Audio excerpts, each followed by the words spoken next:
Hello, अभी हम पढ़ने जा रहे हैं इंजाइम इमोबिलाइजेशन। इंजाइम इमोबिलाइजेशन यानी रेस्ट्रिक्शन ऑफ इंजाइम मूवमेंट। जो हमारा इंजाइम रहता है उसके जो मूवमेंट है उसको रेस्ट्रिक्ट करना होता है।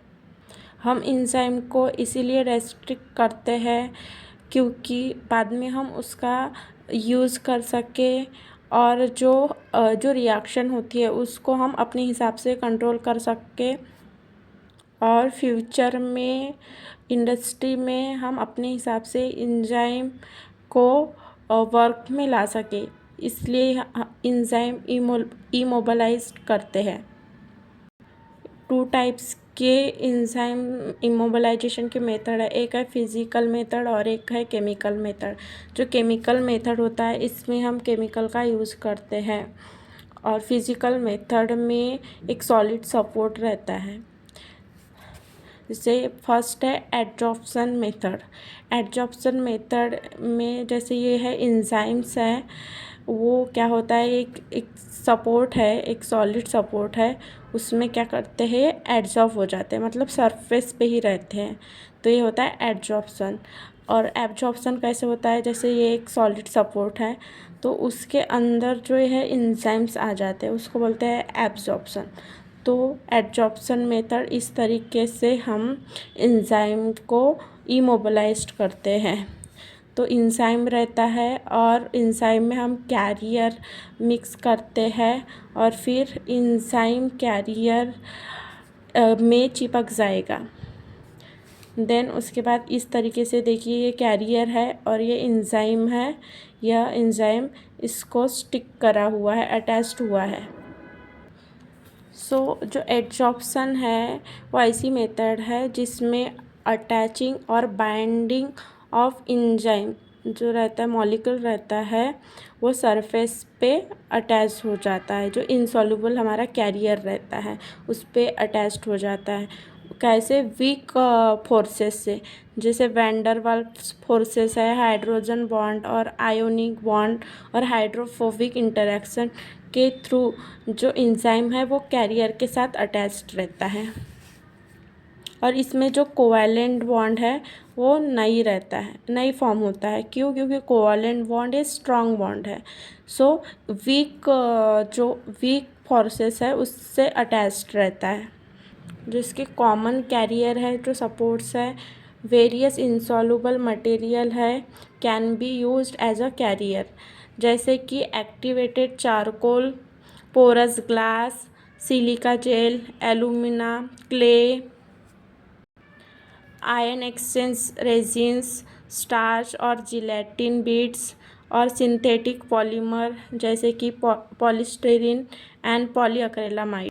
मेथड्स ऑफ एडजॉर्प्शन, उसमें टाइप है, सिंपल एडजॉर्प्शन है, आयोनिक बाइंडिंग है और हाइड्रोफोबिक एडजॉर्प्शन।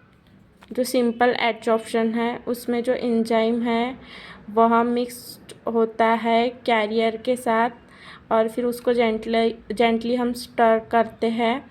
देन एंजाइम जो मॉलिक्यूल है वो अधेर होता है, चिपक जाता है सरफेस पे। The unbound enzyme is washed away, मतलब जो अनबाउंड एंजाइम है वो वॉश्ड हो जाते हैं वहाँ से। देन सेकेंड है आयोनिक बाइंडिंग। उसमें जो एंजाइम बाइंड होता है जो अपोजिटली चार्ज्ड ग्रुप होते हैं, जैसे सपोज कैरियर है, अगर वो पॉजिटिव चार्ज है और एंजाइम यहाँ निगेटिव चार्ज है तो वो एक दूसरे के साथ बाइंड हो जाएंगे। ठीक है, इस तरीके से आयोनिक बाइंडिंग होती है। देन हाइड्रोफोबिक एडजॉर्प्शन, जो एंजाइम है वो बाइंड होता है hydrophobic surface through hydrophobic interactions. Then इसके एडवांटेज क्या क्या है, एक सिंपल और इनएक्सपेंसिव मेथड है जिसमें हम जो रिएजेंट्स का यूज़ नहीं करते जनरली और क्या बोलते हैं, कम इक्विपमेंट्स भी लगते हैं इसमें। ये एक रिवर्सिबल मेथड है जिसमें हम एंजाइम को इजीली रिमूव कर सकते हैं, उसको रीयूज़ कर सकते हैं और रिप्लेस कर सकते हैं। और ये क्या है, फास्ट प्रिपरेशन टाइम, इसको हम लेबॉर्ट्री यूज़ के लिए भी कर सकते हैं।